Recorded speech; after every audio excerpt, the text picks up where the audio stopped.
welcome to today's episode of Juicing the Numbers, the Statistics and Sports Podcast. I'm your host, Joshua Tracy. And I'm Corwin. And we're doing some stuff today. We got a mock draft from the NFL that Corwin has put together for us. We're going to mention our official movie picks for Monday's non-sports related episode as we talk about some movies we're going to watch over the weekend. And we'll see if we can squeeze a baseball stat or two in there just to close things out. Sound good to you, Corwin? Sounds fantastic. All right, then let's start with this mock draft. Actually, let's start with the brief little bit of football news we have, since there's so little sports news to go around, of Aldon Smith signing. Yeah, so Aldon Smith signed a 1-year deal with the Cowboys. Hasn't played a snap in the NFL since 2015, so this will be I guess it's a 4 or 5 year absence. I don't want to do the simple math in my head, which is interesting because, man, he is really good at football when he's actually playing football. The only game, or the last season that he played all 16 games, was in 2012. And he just happened to have 19 and a half sacks, which is, as you might imagine, really, really fucking good. His rookie year, played 16 games, didn't start a single game, and still racked up 14 sacks. Started 8 games the following year and racked up 8.5 sacks. And then it tapered off the rest of his career. Wasn't much of a starter and had some injury and suspension issues, with 5.5 sacks over his final 2 years. This is intriguing, especially with the change to the substance abuse policy with the new CBA. I'm intrigued to see Aldon Smith play. I don't know if I'm excited to have him back in the NFL. I will be very excited if he has truly turned himself around and, has straightened himself out, but I can't say I'm going to give him a whole ton of leniency, and I'm definitely not going to have too much hope he's going to turn into, anything close to the player he was. Certainly worth the gamble, though, right? Like, especially on a team Right. that already has good defensive depth in certain areas. Got to be worth the flyer, right? Mm-hmm. Especially, the Cowboys need help when it comes to rushing the passer. That is something we'll talk about in the mock draft, which I might have to change now. We'll see. I'm not going to change it because I don't think they're putting any faith in Aldon Smith sticking around for very long, a la Randy Gregory, who is still on that team. But it is, like you said, it's a really great, let's see, because it could be one hell of a signing if it works out. Yeah, I guess we'll wait and fucking see, is I guess all there is to say. It's just interesting to see a player come back after that long. I really can't think of another instance of a player coming back after that long. The only ones that come to mind, Michael Jordan coming back to basketball, but that even wasn't 4 or 5 seasons. That was only, 3, I think? I think it was 2. Was it 2? And I know Mario Lemieux coming back to hockey after making the Hall of Fame and beating cancer is also a big one. Again, that's a little different because it's super different. It's cancer. It's not, a drug addiction or, DUIs like that. But yeah, I guess we'll see how this goes. This could end up being, best case scenario, this is like great for the Cowboys, and worst case scenario, this is a non sequitur for the Cowboys. Mm-hmm. It's it's definitely intriguing for Cowboys. They've had just a weird offseason. Absolutely bizarre. But it'll be interesting to see what their draft strategy is, because they put a lot of money into signing players for that defense, and there's a change in coaching staff, there's a change in philosophy, so the Cowboys are going to be very different next year. Yeah, I was going to say it's a winning offseason for the Cowboys, if solely by virtue of the fact that they got rid of their fucking head coach, Jason Garrett. So, yep. I'm sure they're Any other football news you got before we head into the draft? not particularly. All right. So we still don't know what's going to happen with the draft. It's fairly certain that it's still going to be held because there's a lot of pressure to maintain it. I still don't know what the official format's going to be. I don't know how it's going to be broadcast, if that's going to change at all. Who fucking knows? But there should still be a first round of 32 picks, which is what we're going to do today. So basically, I went through, did what I would do in this situation for all 32 teams. I didn't try to, force anybody to end up in any certain situation. I basically went through one pick at a time, made these picks as I would for each one of these teams.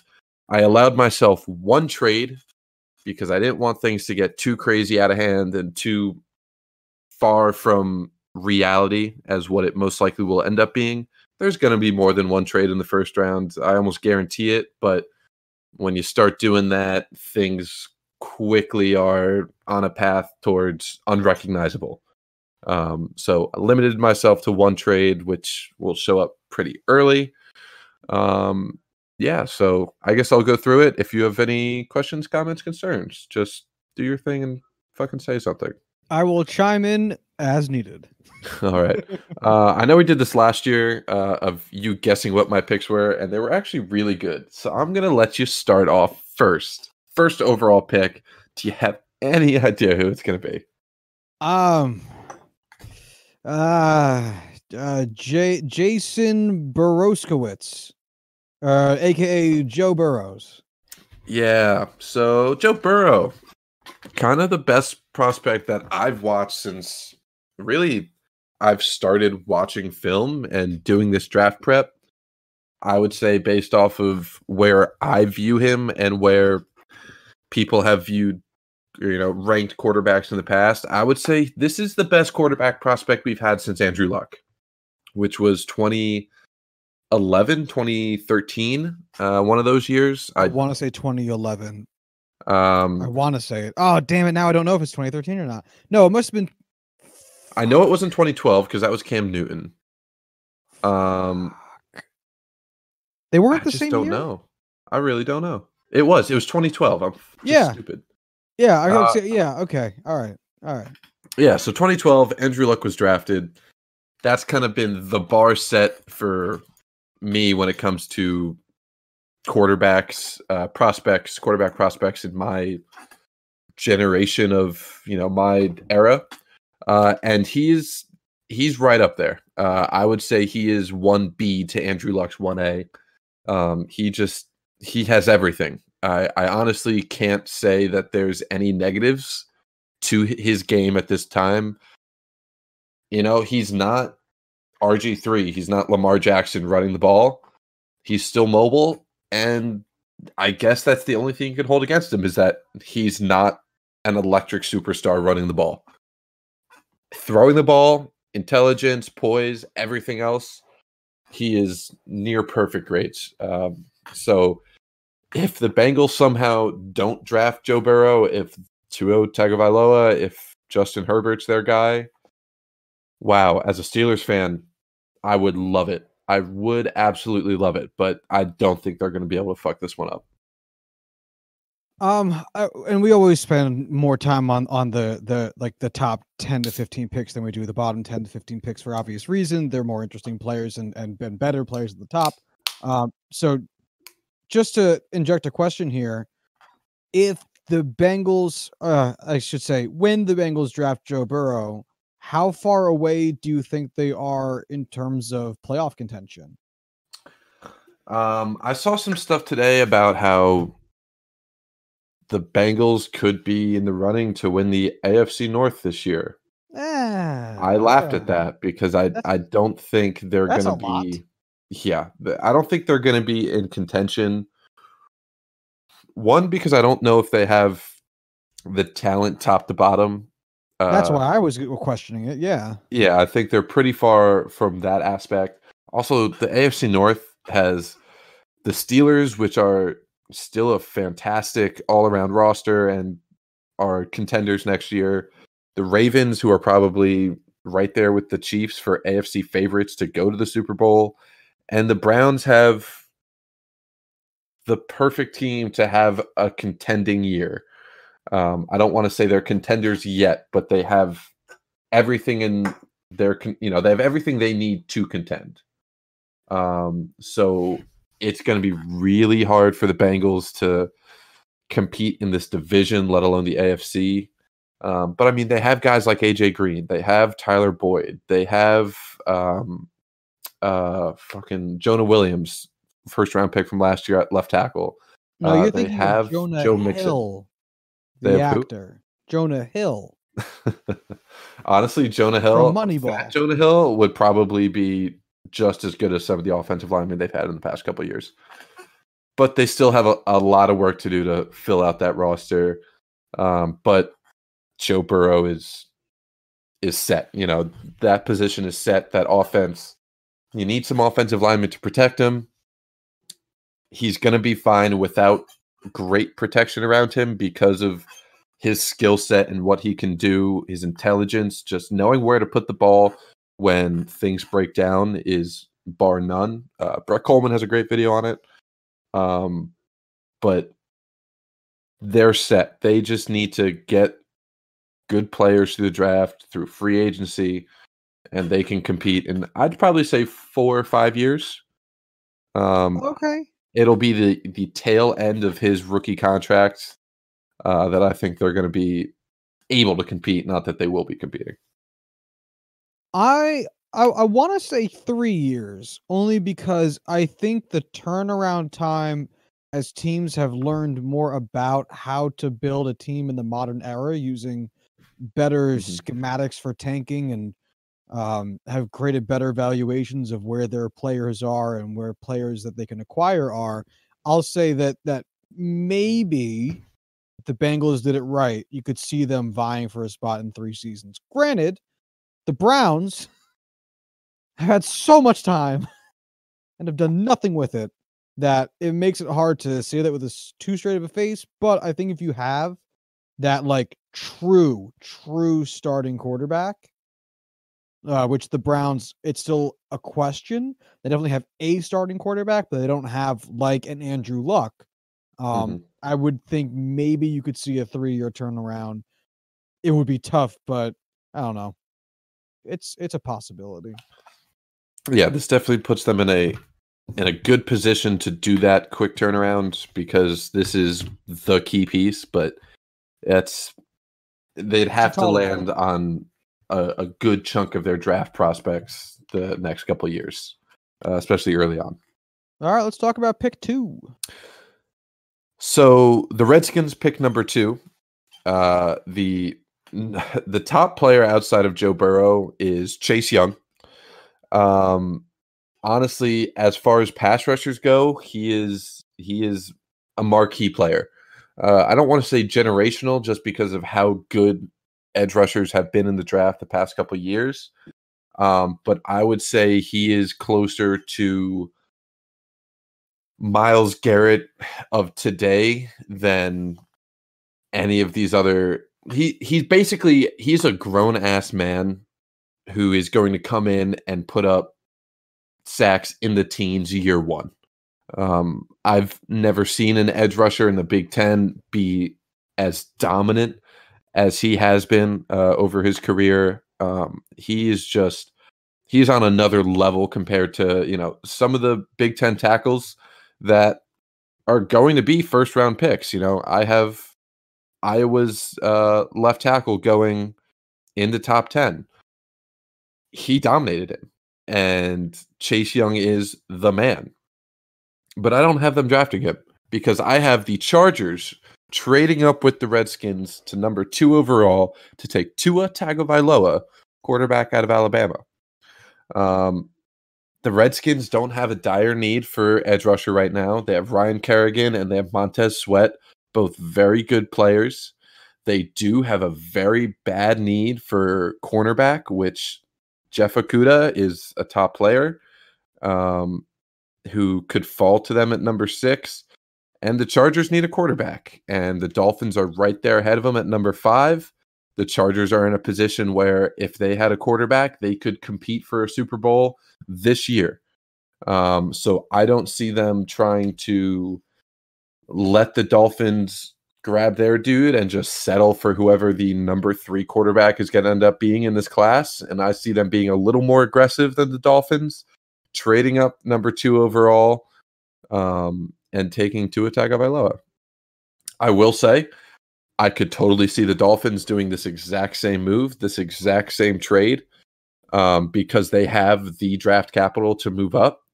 But it's really who wants it more. And I think because the Chargers are in a position to compete right away, they're going to get this trade over the Dolphins. So in here, I wrote that they're giving up their 6th overall pick, a second-round pick in 2020, and a 2021 first-round pick. So hefty. Actually, I have a third-round pick here. So a 2020 first and third, and a 2021 1 to move up from 6 to 2. We'll see if that's anywhere close to reality, but Tua Tagovailoa is a Charger. I mean, I could see it. If this pans out for the Chargers, I mean, they're relatively speaking outside of the position of quarterback and a few pieces of depth. They are kind of a win now team. So that 2021 first, if all goes right for the Chargers this upcoming season, isn't that big of a deal. Mm-hmm. So yeah, I agree. I like this. I'm sorry? I said, yeah, I like this. It's one of those things where I don't know how likely this is to happen in reality, just because of how many other factors are involved. But this, I feel like some people would hate on this. I would absolutely love it. And I think for the Redskins, we'll talk about the Redskins later. So let's move on to pick number 3. The Detroit Lions, they're the ones taking Chase Young. He's someone I want to label as a can't miss prospect. I will say, he isn't perfect when it comes to stopping the run. He's not the same level as other, number 1 edge rushers were in the past couple classes. Like Nick Bosa, excellent defender against the run. His teammate at Ohio State. Chase Young isn't quite at that level, but he makes up for that with just superior pass rush ability and just being a absolute freak. The Lions don't have, a huge need at edge rusher. They have a lot more needs overall. There's a lot of ways that they can go here, but you really can't miss on this kind of talent, especially falling to you at number 3. Could easily be the best player overall in the class. Yeah, you have here as your note, can't pass on Young, and that's about all there is to say, isn't there? Yeah, I wanted to write more for this, but that's it. Like that's all you have to know. It's just the easy one. Yeah. All right. So moving on to number 4, the New York Giants. There's a couple ways I want to go here. I don't have them going best player available. I have them going Jedrick Wills, offensive tackle from Alabama. I thought about this. I thought about what they're most likely to do.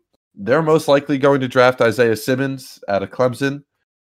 But that's not what I would do. I'd love having a guy like Simmons on this team, but building a foundation to build off of with the young quarterback is what's most important.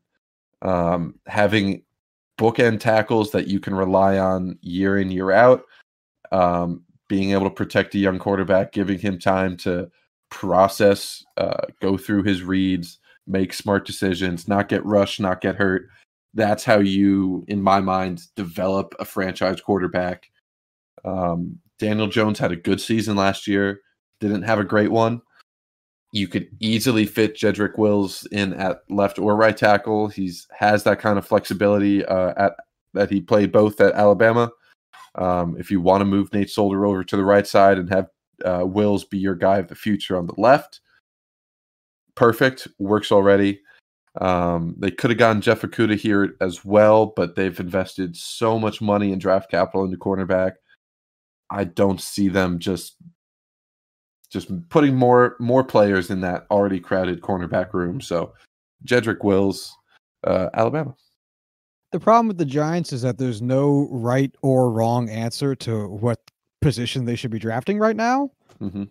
Because there's no real strategy, and they've put themselves into such a bad spot. Because like, if you're David Gettleman, according to what we've been seeing in the news, he is on a hot seat, and it's like, okay, I guess that means we have to win now. But the problem is the Giants just can't win now. There's no tenable way for them to do that.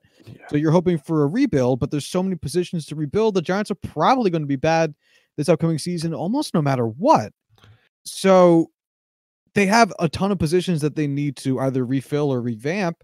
So this pick makes about as much sense as literally any other pick. They have a top 4 pick. It's hard to fuck that up, but it's just like, they're gonna be a bad to mediocre team in a bad to mediocre division, and it's a good player. I hope it works out for them. Yeah. Yeah, I mean, I heard that rumor about David Gettleman basically having a year to turn things around, or he's gone. I don't know about anyone else, but I can't imagine that is an effective way to build a team. Basically saying you have 1 year, one chance to do it. If you don't, you're fired. That's going to lead to a lot of bad decisions and investments and decisions that are extremely short-sighted, that aren't in the best long-term interest of the team. I mean, Dave Gettleman, he's not here to build a championship dynasty for the Giants anymore. He's here to save his job this year. And he's going to be doing everything he can to build a contender this year, not build a contender over the next few years. And there's going to be some interesting decisions, to say the least, to settle down. All right. So with the Redskins moving up, the Chargers moving up to number 2, the Dolphins are sitting at number 5 and take Justin Herbert, quarterback out of Oregon. My rationale here was they have the capital to move up, but there are so many holes on that team overall. They need defensive linemen. They don't need quarterbacks. They need safeties. They need linebackers. They need just star players, both at running back, wide receiver, tight end, just all over the map. They can't afford to trade away all these picks, all these high picks as well, just to move up for a quarterback that, without being able to see his medical, it's going to be a huge question mark. So they settle on Justin Herbert, if you want to call it a settle. Just the capital is better spent elsewhere, so they stay put and land him at number 5.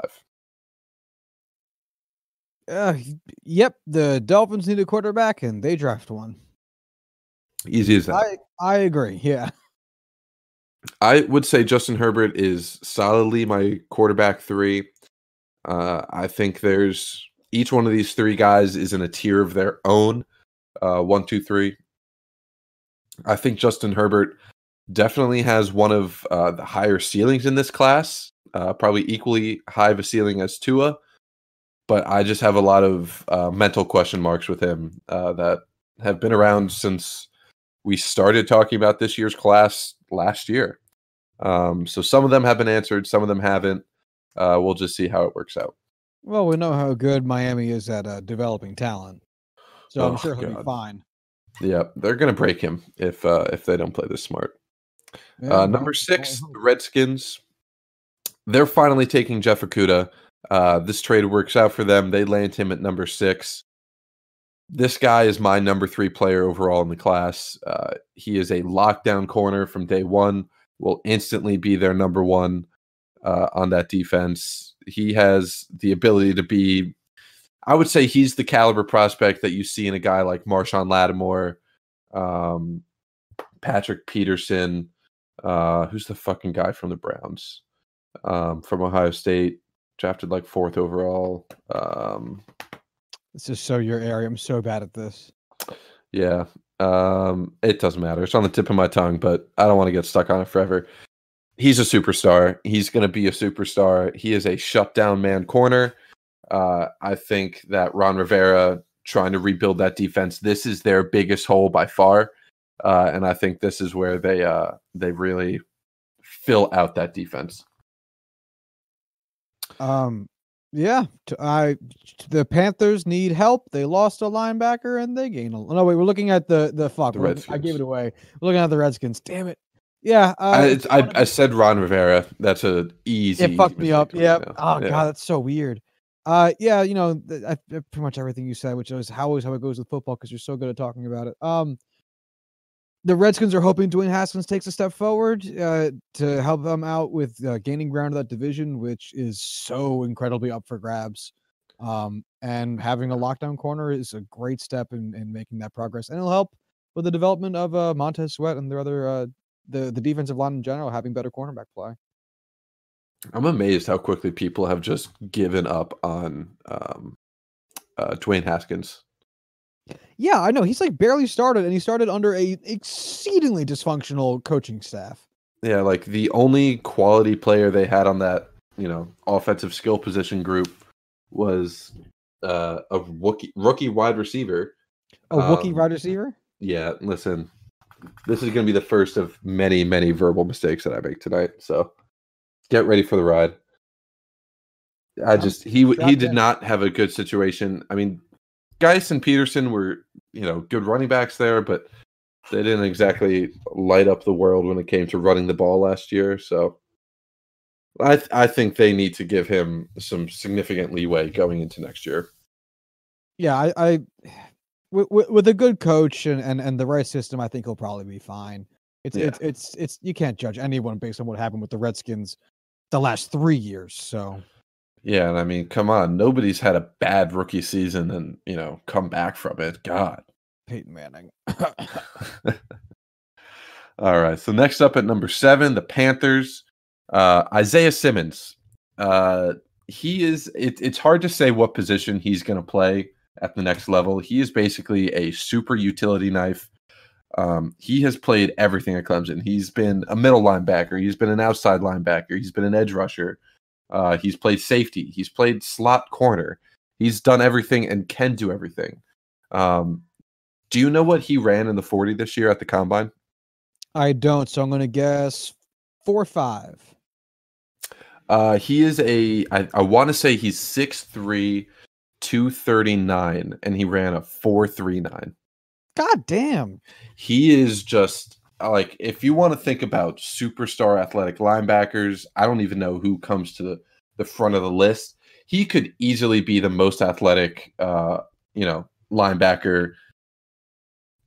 He could be the most athletic player outside of cornerbacks and a handful of safeties in all of the NFL next year. He is just on a whole nother level. Luke Kuechly retired. I know this isn't going to be a one-for-one replacement, but damn, is he going to do a really good job of just filling in all the little holes that need filled on that defense next year. He's going to do everything for them. I think he could easily become a very special player. This draft class especially has a very deep top 10. I've been noticing. It's one of those things where, honestly, maybe even the top 15. The top of this draft class is unreal with how many special players and just athletic players there are. So if you're in the top 15, you're lucky. You guys lucked out. Hey, that's one of my teams. Yeah, we're there. We'll definitely get there. I hope so number 8, moving on, the Cardinals are taking Tristan Wirfs, offensive tackle out of Iowa. Probably the most athletic tackle out of this class, right up there with Jedrick Wills. I originally was going to have a wide receiver here, and then some things have happened, a couple trades, and now they don't need a wide receiver anymore. How weird is that? I know, right? Like, they must have given up a whole lot to get, some really good wide receivers, but whatever. This is basically an easy pick to just pencil in the position. You got to protect Kyler Murray. I know he has the ability to be mobile, to avoid pressure, but at the same time, he's young, he's small. I've been very vocal about being worried about him taking punishment. You have the ability to take a tackle, the number 2 tackle in this class, in one of the best offensive tackle drafts in the past couple of years. So I think this is an easy pick to project to them. Right on. Makes sense. You notice that a lot of teams with young quarterbacks are trying to get some offensive linemen around them. Yeah, I mean, I know How I strange. said at the beginning this is what I'd be doing. I don't think it's a surprise that all of these offensive tackles are going to teams that have young quarterbacks that need protection. That's going to be a very consistent motif in this.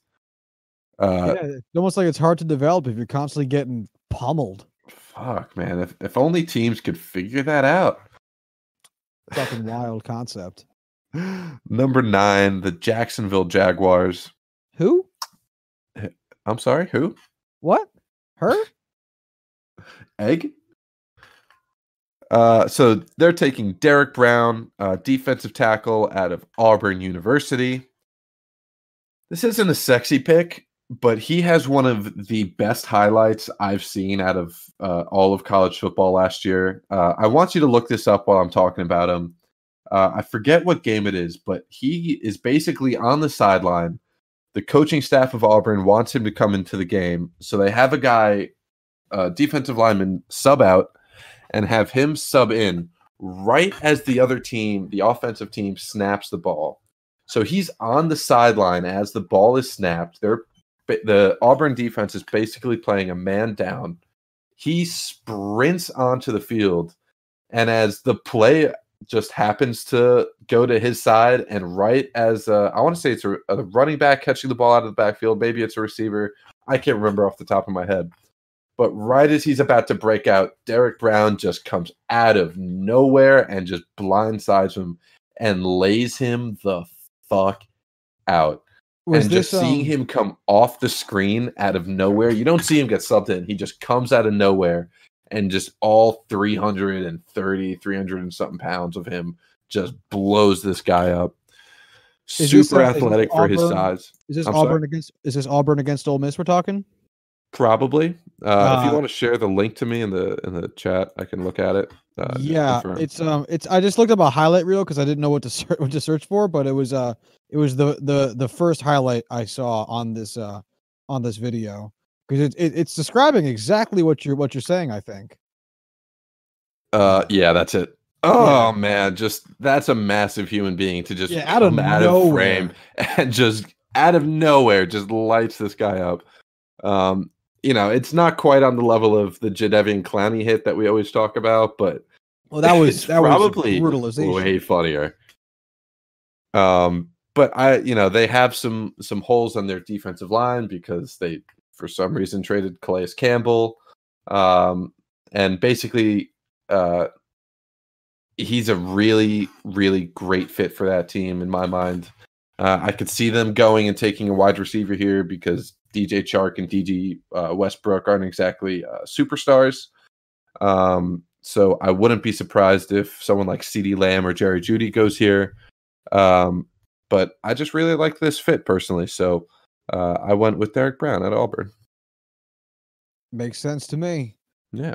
The Jaguars are currently churning and burning through defensive pieces, so wherever they can get them, I guess.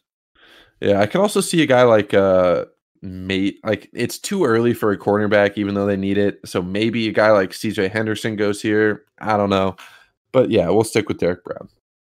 So to close out the top 10, we have the Cleveland Browns with the latest pick they've had probably in a good while. Almost missed out on being in the top 10, but they're the Browns, so they're still here.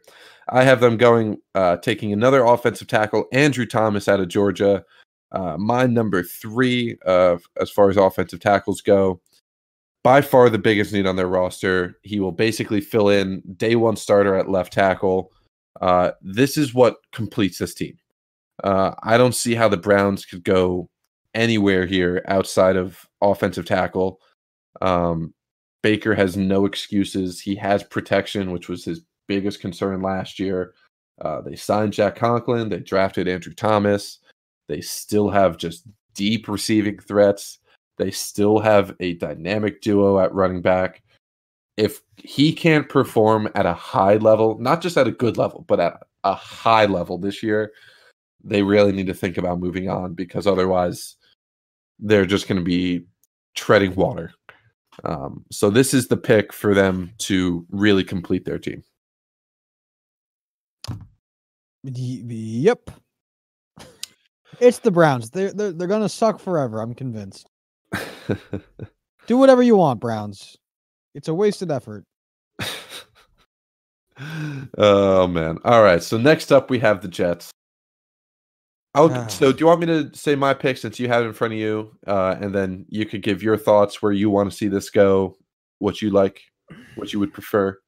All right. So you have here the Jets taking I guess that's pronounced Mekhi Becton Yes. or Mekhi Becton, probably Mekhi. Anyway, the Jets' two, I guess, most glaring needs are offensive line and wide receiver, as we've discussed previously on the show. That the Jets have no one to stop people from touching Sam Darnold, and people need to stop touching Sam Darnold. And at the same time, they also have no one to have Darnold throw the ball to. So those are both there. Like I just said of the Browns, though, the Jets choose to perpetually suck. So they probably will continue. This is Joe Douglas's first draft. And we've seen throughout the offseason, he's made the offensive line a priority. He has also made the choice not to overspend on any offensive linemen, as several have gone that would have certainly been a nice addition to the Jets, but had too high of a price tag, which leads me to think that he's probably looking to draft an offensive lineman just to avoid having a high cost commitment on the payroll and then be forced to play him, a la Nate Solder on the Giants. And be able to shuffle pieces around while staying under a manageable cap. So I'm thinking offensive line here makes sense. It probably makes the most sense. It's kind of a shame because this seems like a really nice wide receiver class, and I would really love to say CeeDee Lamb or Jerry Jeudy should go to the Jets too, so that they could finally have a wide receiver one. And I was thinking about it, by the way, last time the Jets had a wide receiver one was 2015 Brandon Marshall. Oof. And they're both huge needs, and I don't know where to get them outside of the draft at this point. At the same time, you can't take both of them with pick 11, so taking one or the other would make me happy. So as long as he's one of those two groups, I'm good. And I think they're in a really good position where when you look at the best players available, I would honestly say that CeeDee Lamb is better than Mekhi Becton. But the depth at wide receiver and the relative shallowness at offensive tackle is what pushes me towards Becton. I mean, he is an absolute monster. He's going to be a guy that's going to have to develop a little bit, which does give me some pause just because it's hard to trust a team that hasn't been able to develop a left tackle or hasn't really shown that ability just because they haven't had to. It's hard to give you the quote unquote worst player, even though it still fits one of your biggest needs, and the depth of wide receiver means you're going to be able to get a guy in the second round that is going to be your wide receiver one, most likely. It'll be interesting to see how this falls. I could easily see Becton being the fourth offensive tackle taken at number 10, in which case the Jets basically are gifted the top wide receiver in the class, and that's who they're basically forced to take because of how this draft falls. There's so many different options here. So they're lucky enough to be in a position where they are most likely going to have the choice between one of the two. Which is tough because, again, I want both, but it's a good position to be in, I suppose. Mm-hmm. It's going to be 6 of one, half dozen of another. So next up, we have the Las Vegas Raiders. I officially can say that this is going to be the first season, most likely, of the Las Vegas Raiders we have this season. I have them taking CeeDee Lamb, wide receiver out of Oklahoma. They traded away Amari Cooper last year. Terrell Williams ain't exactly a wide receiver one, and being able to take a guy that, in my mind, is DeAndre Hopkins 2.0 is a pretty good start at having a face of the franchise player for the Raiders. I don't know how long Carr is going to still be with that team. This is even an option for a guy like Jordan Love, quarterback 4. to come in here if the Raiders really love him. But I think CeeDee Lamb can be a superstar for them day one, and that's the way they go. Yeah, that works out in my mind as well, which makes it official. So, good job, Corwin. Thanks. Next up is the 49ers, who got this pick from the Colts, trading DeForest Buckner earlier in the offseason. They lost Emmanuel Sanders this year. They have a lot of wide receiver twos on the team, but no wide receiver one. So I have them taking Jerry Jeudy here, wide receiver out of Alabama. I basically view this as a mix between like an Odell Beckham 2.0, a Michael Thomas 2.0, absolute electric route runner, terrific hands, terrific after the catch. Not the most athletic, but doesn't need to be. I would be super excited to see what Kyle Shanahan can just draw up for him. Being able to utilize him in so many different ways, so many creative ways. This would be a perfect fit for Jerry Jeudy. Or really any of these wide receivers being able to go and play in Shanahan's system would be a perfect match, just the way he would be able to utilize them. So giving the 49ers wide receiver one officially might be able to put them right back to the Super Bowl and put them over the top. Maybe it's just what Jimmy Garoppolo needs to take that next step. We'll see. I don't know if Jimmy Garoppolo is ever going to be able to take that next step 5 years in a row. However many years it's been since people are saying he's going to break out. But we'll see. So next up is the Tampa Bay Buccaneers, the newest NFC Super Bowl favorites because of a nifty little free agent signing they had this offseason. Bomb Trady. Von Trady.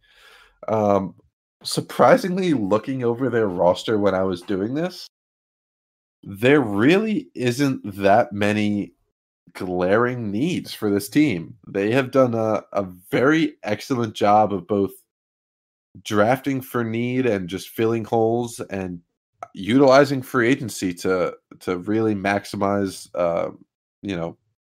position value and just being able to get the most done in free agency. They could use a running back. They need a couple of safeties, maybe a linebacker.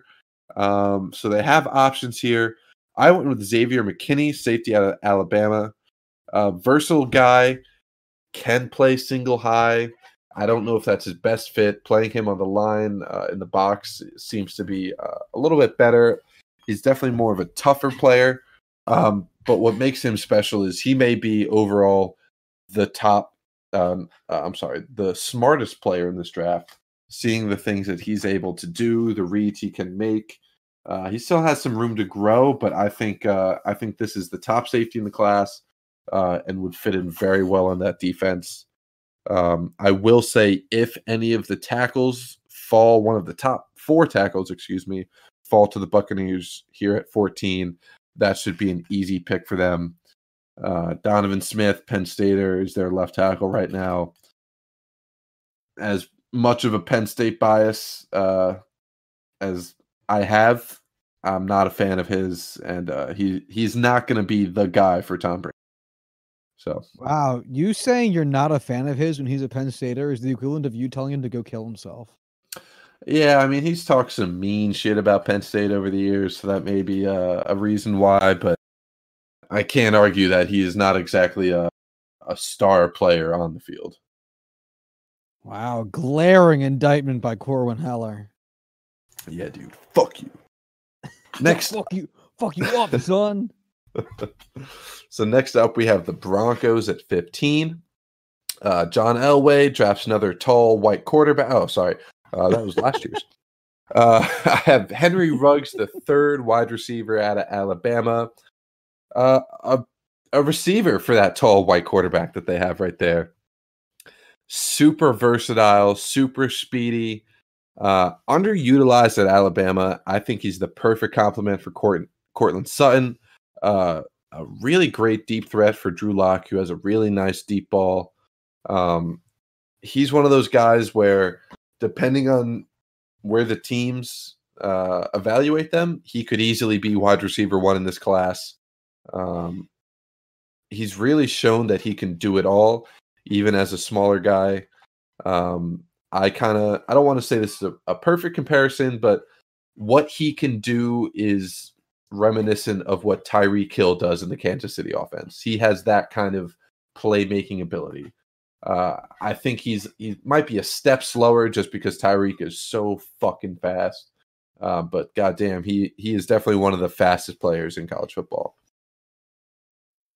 Who were we talking about? Oh yeah, Henry Ruggs. Well, Ruggs. Henry Ruggs. He's changing his name later. Yeah, why not? The Broncos We are a can do whatever the mess, fuck we want here anyway. and it doesn't matter who they draft here if their quarterback doesn't pan out. Yeah, I saw some polls where like people were asking Broncos fans if they'd rather have Drew Lock or Tua Tagovailoa, and it was like 80% said they'd rather have Drew Lock, which is Wow, really? bananas. Wow. And then there was a second poll, which was, would you rather have Drew Lock or Joe Burrow? And like 57% said they'd want Drew Lock. I think it was a majority still wanted Drew Lock over Joe Burrow. Oh my god, that Which must be is some one of the killer most weed they got insane there in things I've Denver. ever heard. Like, That's don't get me wrong. ridiculous. I've been a fan of Drew Lock. I think I had him in the first round last year. He played decently well. He's put up good numbers. But fuck you if you think he's better than Joe Burrow and Tua Tagovailoa. You're out of your goddamn mind. Man, that take is the spiciest thing I'll ever see. I Wow. wish I saved those polls so I could like give accurate numbers and not just like go off of my memory, but it was definitely outrageous regardless. Yeah, fuck that. All right, so next up we have the Atlanta Falcons. They lost Desmond Trufant this year. They also sneakily have less holes than I thought they would have. So I'm giving them CJ Henderson, cornerback out of Florida. I was torn between him and Javon Kinlaw, defensive tackle out of South Carolina. But then at the end of the day, I realized cornerback is more important than interior defensive line, or wherever they would play Kinlaw. So I gave them CJ Henderson. What was that, Josh? Said, tell that to the Jets. Jesus fucking Christ. Can we stop drafting these interior defensive linemen? They're going to draft Derek Brown, trade back into the first, and take Kinlaw. They're just going to redraft Leonard Williams at this point. They're going to trade their first round pick for Leonard Williams. Would you give up on your Jets fandom if they did that? Like, in all honesty, if they traded for what's his face that they just traded to the Giants, Leonard Williams, would you give up on the Jets? The thing is, no. Like I would give up on Joe Douglas, and I would be very sad, but I don't know what it would take for me to give up on the actual concept of the Jets. But they're certainly trying. They've made me aware that they don't want me. Yeah. Like honestly, like I would basically say take a pause from football for the next 5 years or until Joe Douglas is fired, because that would be devastating. It would never happen in a million years, but damn. Yeah. Yeah, so next up, pick 17, we have the Dallas Cowboys. Despite just taking Aldon Smith in free agency, I have them going. I want you to try this name, Josh, before I say it. I want you to give this one an attempt. Kalavon Chasen? That was spot on. That was really? excellent. Yeah, that was excellent. Wow. I'm proud of myself. Can I say it like a Jew now? Yeah, go for it.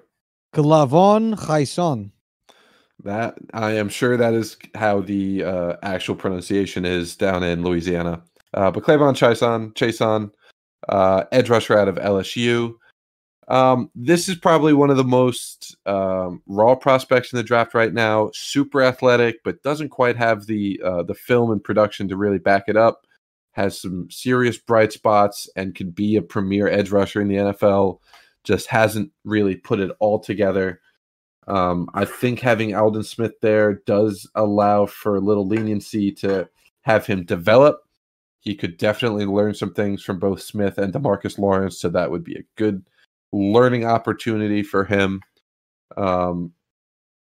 They do have needs at cornerback. They do have needs at safety. I just don't think the value would be there at pick 17, so I have them going Jason. Dope. Next up is the Miami Dolphins. I almost called them the New York Dolphins. I don't know why. This is the first super reach of the draft. I have them taking Josh Jones, offensive tackle out of Houston. Personally, I don't think Josh Jones is anything more than a fringe first rounder. I wouldn't pick him before maybe pick 24, 25. But goddamn, do the Dolphins need to protect Joe Burrow? I'm sorry, not Joe Burrow. Justin Herbert. Man, they should get Joe Burrow, though. I don't know how you could not take offensive tackles here at 18. Just, it could be Josh Jones. It could be Austin Jackson. It could be Lucas Niang, whoever it may be. Just, you have to build a foundation for your new quarterback. You can't let him just be Ryan Fitzpatrick, Josh Rosen, just slinging the ball as quick as they can because they need to get it out. They need to build that foundation. So this is definitely a need pick for the Dolphins. Which is fair. Yeah, it's a need pick that is an absolute necessity. Who do you think's in a better spot right now?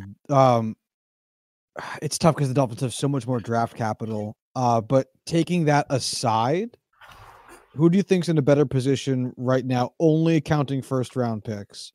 The Dolphins or the Bengals?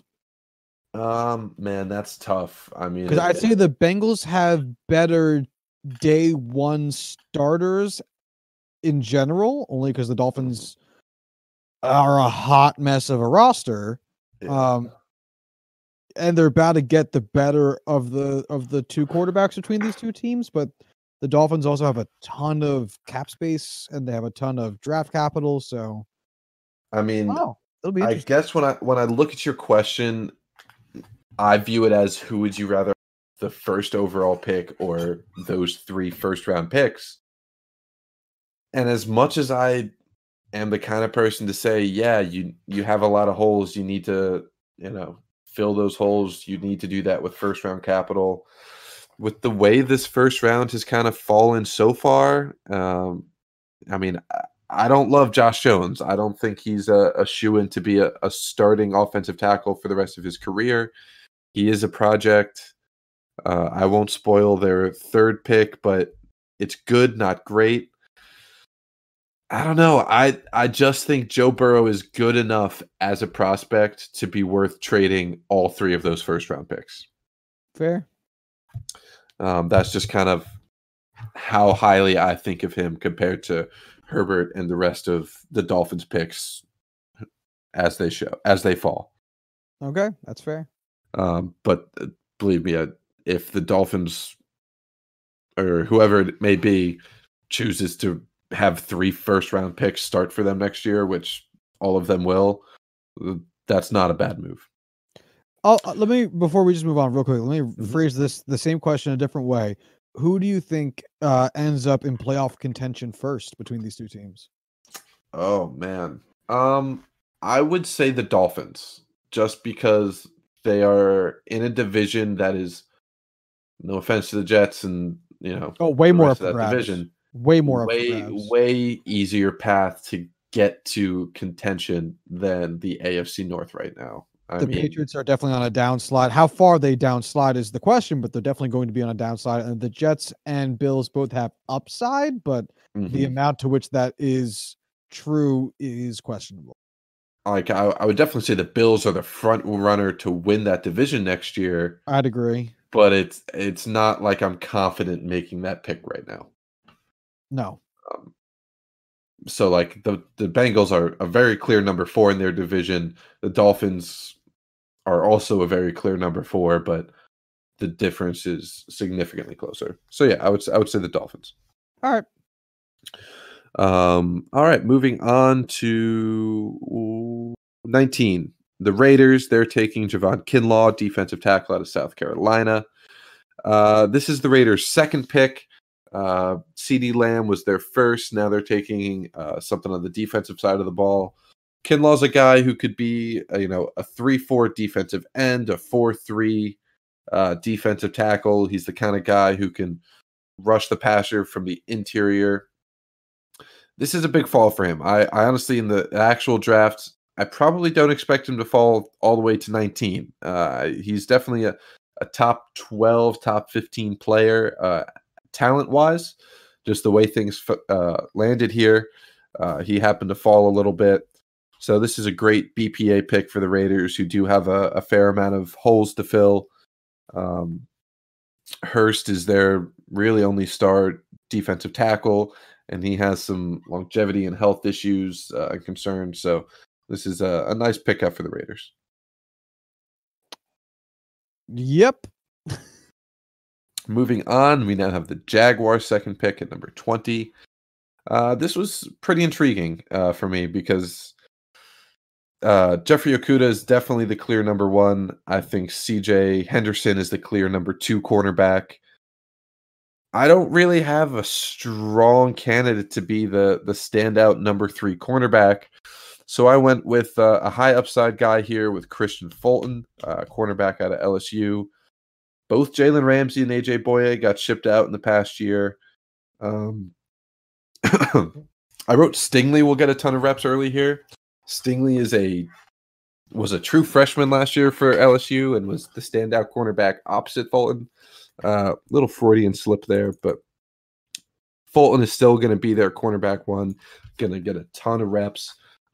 He's going to have a lot of opportunity, or whoever the cornerback here is going to be, but they do have that huge need. Yeah, I will just redouble my comment about the Jaguars churning through defensive pieces right now. Yeah, it's amazing how much they've been able to fuck up that team. Because it was such an amazing defense, and now all of them are gone. Mm-hmm. I've never seen anything like it happen. So, all right. Next up, pick 21 is the Philadelphia Eagles. Little story time. I was in my car a lot today at work, driving around, doing my thing, and my aux cord broke. So I had to listen to the radio, and I settled on Philadelphia Sports Talk Radio.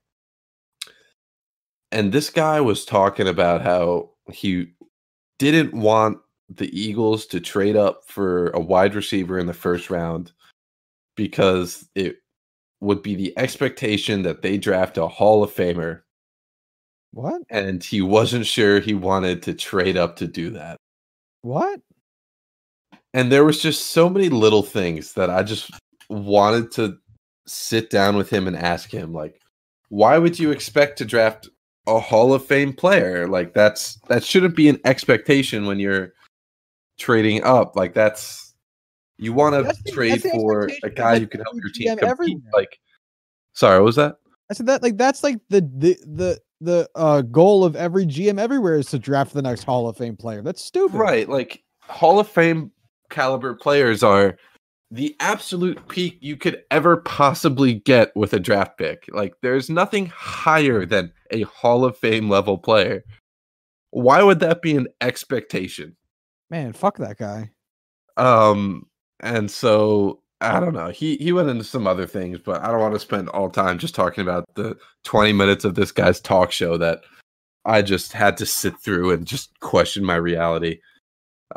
So the Eagles do get themselves a number 1 wide receiver. One of the late bloomers in this class that's really come on strong late and has turned into one of my favorite players, Denzel Mims, wide receiver out of Baylor. Just an absolute athletic freak that could do just so many things. Excellent receiver, excellent at the different routes he can run. Terrific blocker as well, has tremendous size, reminds me a lot of Alshon Jeffrey. And playing on the same team as Jeffrey will give him a very good chance to learn and to develop. I don't think he's one of these raw players that isn't going to be able to perform early. I mean, he's going to be their number 3 receiver behind Jeffrey and Deshaun Jackson. But I think he would get his time to shine. And I think he would be an excellent pick for the Eagles. Dope. Yeah, that team's just trying to stay as competitive as possible in that division. And since they have their quarterback situation figured out, giving him more weapons can never hurt. All right. That actually just reminded me of something else he said that just made me angry. Please he was share. doing this like segment on like what ifs with the Eagles. What if this happened? What if that happened? So he was doing this what if Carson Wentz never got hurt the year they went to the Super Bowl. Okay. And his synopsis was, if Carson Wentz never got hurt, then he would have won the MVP. Which was fine. He was on track. He was the MVP favorite when he got hurt. Like, that wasn't what I was upset about. But he said they wouldn't have won the Super Bowl because Carson Wentz was still a young quarterback, and he wasn't sure he could have played up to the level that Nick Foles played in both the playoffs and the Super Bowl. Oh boy, wow, that's he acknowledged that he was the best player in football that year, but wasn't as good as Nick Foles in the playoffs. And I was just sitting there. I came to a stop. I parked and was like pulling my hair out because I just couldn't take this guy talking about this. Oh, it just blew my mind. I don't remember what station it was. I don't remember the guy's name. Just, if you host a Philadelphia sports talk show on the radio, you're an idiot. All of them. Let's just move on. I don't even have anything to say to that. Yeah. All right. Pick number 22, the Minnesota Vikings. There is a new man on the Minnesota Vikings, replacing Stephon Diggs. So Justin Jefferson, wide receiver out of LSU. I personally think he's a fringe first rounder, but he hasn't really shown that he can't do anything. It's just, this is such a deep wide receiver class that he's kind of the next man up after the top guys here. And with Diggs gone, I think he could easily fit in with Thielen. He can do pretty much anything for them. And because they have 2 picks here at 22 and 25, I see them going Jefferson here, wide receiver, right ahead of the Saints, who might also be in the market for a guy opposite of Michael Thomas. So Justin Jefferson. Yeah, makes sense. They lost Diggs and need a replacement. Yeah. So next up, we have pick 23, the New England Patriots. This one is a little weird. I have them going Jordan Love, quarterback out of Utah State. I know all of the Patriots fans think Jared Stidham is going to be the guy to replace Tom Brady. I know others think they're just trying to bottom out and tank so that they can get Trevor Lawrence next year. Both can easily be the case. I think Bill Belichick is a smart guy. I think he knows this isn't a team that he has this year that is going to be able to compete for a Super Bowl, let alone the division. So I think he's going to realize, hey, finding a quarterback in the NFL is really fucking hard. They lucked into a 6th round pick, taken 199th overall. We have a guy in Stidham that we like. We think he can be the replacement. We're also in a spot where we can tank for a quarterback next year and get maybe the next Tom Brady and Trevor Lawrence. We also have a guy, Jordan Love, here who could be a star quarterback if he figures everything out now. Let's put everything we can to find a quarterback. Let's invest what capital we have right now in finding the guy so that we can build around him for the future. If it takes more than just one pick to find the right quarterback, so be it. That's how important it is to find this position. And I think that's something, we've seen the Cardinals do with Josh Rosen and Kyler Murray. We've seen the Dolphins do it with just all the fucking quarterbacks they've had the past, 2 years. Josh Rosen, Fitzpatrick, whoever it was, Tannehill. they're just putting everything they can to find a quarterback. They're trading capital to find guys just to see what they can do. So I think they can bring Love in, compete with Stidham for the starting role, see what they can do. If it doesn't work out, they could trade him for a second, third round pick next year, like what happened with Josh Rosen, and move on. But I think this would be the smartest move for them to make at this point. I just can't get past the rationale here that you think that he might ever come close to beating out Hoyer the Destroyer for the starting job. I mean, this is clearly Brian Hoyer's seat to lose. He has aged you had like me in a the first fine wine. Oh, You're not ready for the next 15 years of Brian Hoyer. God. You thought the Brady era was bad? Wait till you see what Hoyer the Destroyer's got up his sleeves. There's no fucking way that he can start week 1. I would be amazed. I will say this on the podcast for the whole public to hear. If Brian Hoyer is the starter for the Patriots week 1, I'll give Josh $10. I don't know. That's an easy bet to make. All right, you heard it here, folks. When Brian Hoyer's the whole league starting week 1, Corwin's going to have to Brian Hoyer me $10. Week 1 starter for the Patriots. If some other team's quarterback is hurt and Hoyer's released and signs with them or gets traded, doesn't count. That's a fair caveat. I'll put one stipend in there. That's very fair. All right. Next up, let's move on to the Saints, pick 24. The Saints have absolutely no holes in their team. They do have Kiko Alonso as a middle linebacker starting for them this season. I was gonna say you could have just stopped it. They do have Kiko Alonso. Yeah, like it's as far as teams go, as you know, team construction goes, the Saints probably have the best roster in the NFL.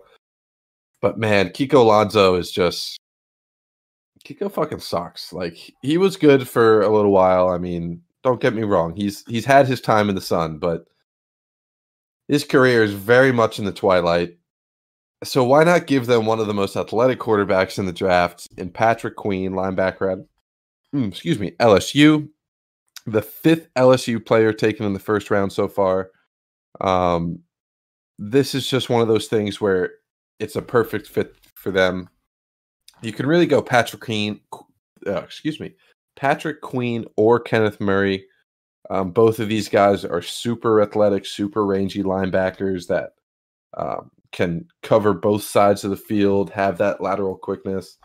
I would be excited to see either one of them play for the Saints just because it is really the only hole that they have. So I think this is a really good pick for them either way.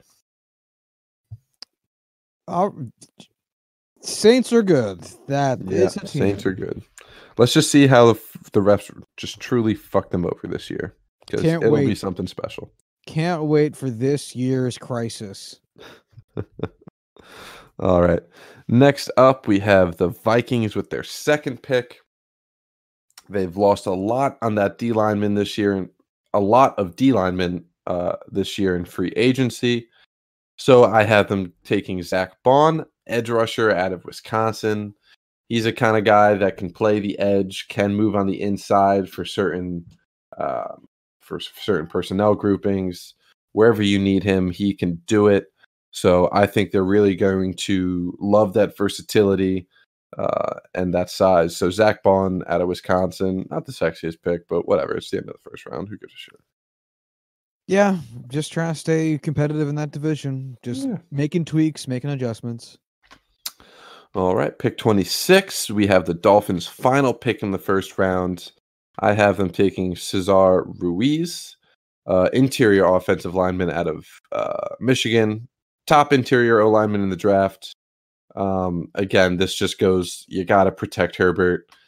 You know, if one of the wide receivers falls, I could see them drafting weapons there, whatever it may be. I could also see them just waiting for the second round because there's a limited number of guys ahead of or behind them that are going to be looking for those players at this point. So yeah, just protect your guy, get Ruiz, protect Herbert. Protect him at all costs. Next up, pick 27, the Seattle Seahawks, taking Penn Stater Yetur Gross-Matos, edge rusher out of Penn State. I already said Penn State, whatever. Just remind you again. Hey, he went to Penn State. That's an amazing name. Again, another versatile D lineman for them. Is on the smaller end of edge rushers. He does have the frame to bulk up. I will say, I've definitely watched him the most out of any one of these players in the first round, just because I've seen every single game he played in, some multiple times. He has the technique. He has the pass rush set. His only glaring weakness is he's small. He doesn't quite have the muscle that you would want from, hands in the dirt defensive lineman. But because of the defense that the Seahawks run, he could play defensive ends. He can move inside to D-tackle. If he bulks up a little bit, he could play Leo. He could do whatever they need. He has that versatility. He has that intelligence. He has the work ethic to be able to improve himself. He's one of those guys where I had him fall a little bit just because as much as I want to take him higher, I know I'm biased. I definitely would, at 17, I wanted to put him there to the Cowboys because I thought he's better than Cle'Veon Chason. But I know most of the NFL scouts don't agree with me. I don't want my bias to really overtake this draft. I wanted to be fair, so I have him going 27 to the Seahawks, which I think is a fantastic fit. Yeah, is probably not going to retain Clowney. Most likely, there's a chance that this price tag's lowering, and again, tweaks and adjustments is what good teams do to stay relevant. I saw Clowney wanted like 17, 18 million per year. Yeah, down from over 20 was what it was originally reported as. So taking that's just like drop the price. That would basically put him as, if he got 18 million, he would be the third highest paid defensive end in the NFL, which talent-wise is a little rich, production-wise very rich, but I could easily see a team putting out that kind of money for him. But the longer he holds out, likely the longer it's going to be before, the lower his cost is going to be. It's just going to be a wait and see. This is a weird time. Oh, yeah. Wow. Khalil Mack makes $23.5 million per year. He's worth it, but damn, that's a lot of money. All right, moving on. Let's see, where are we? The Ravens at 28. They're kind of in the exact same boat as the Saints, where they don't have a lot of holes. They do have a pretty glaring hole at linebacker. So Kenneth Murray, linebacker out of Oklahoma, again, athletic freak, because why not put all those guys on the Ravens? Fuck you, rest of the NFL.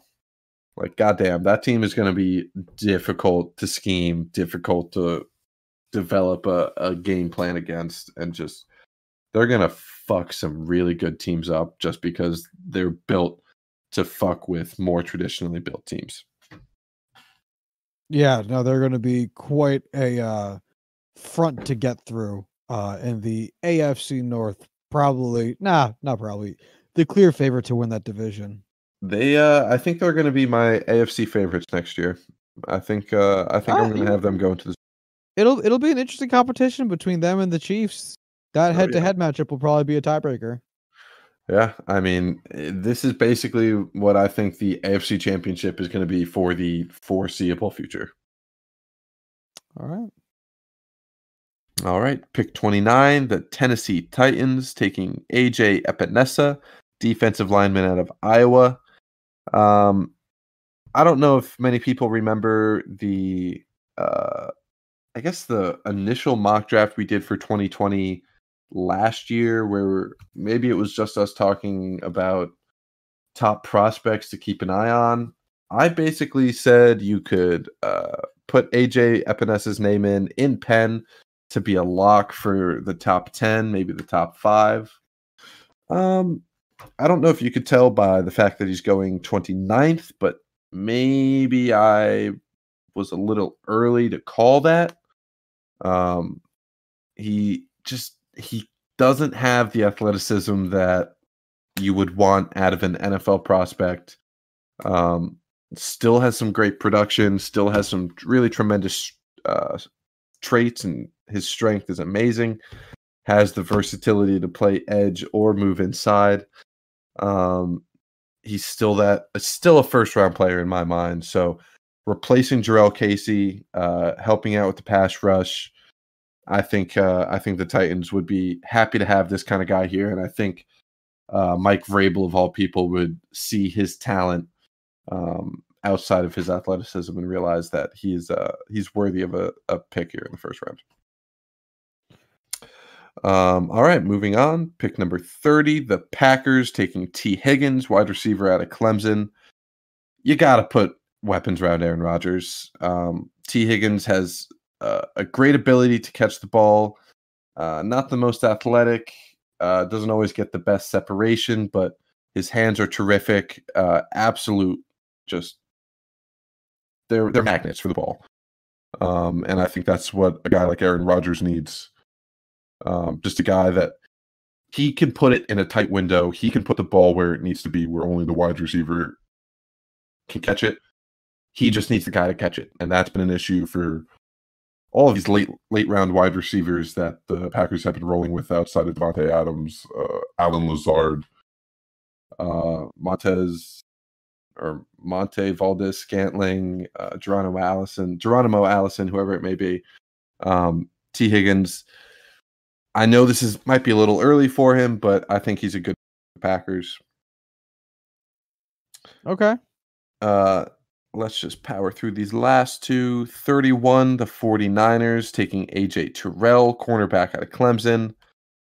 This is kind of the biggest need left for the 49ers, who had another pick earlier, taking Jerry Jeudy.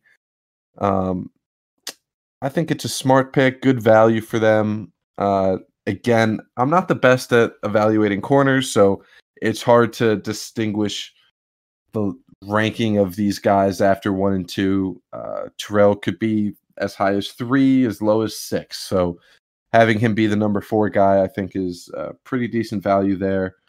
And then 32, Jeff Gladney, cornerback out of TCU. Easily could be flip-flopped, whatever it may be.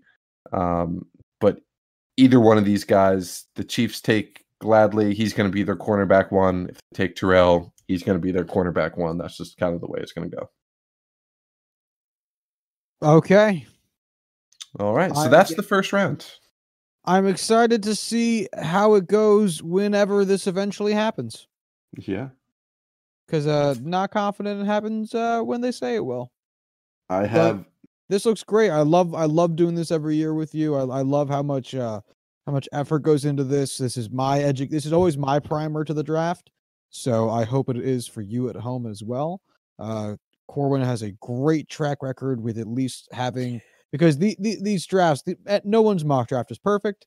It's impossible, but getting a sense of positional need and overall where people should be within a certain pick plus or minus space is always something that the Corwin's mock drafts are really, really good for. So I always appreciate these, and thank you for doing it once again.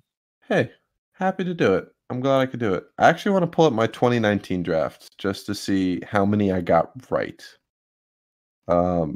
So I have 4 picks in last year's first round that I got both pick and player right. A couple more that I had mentioned at the time during did we do a drinking game for this? I think I did.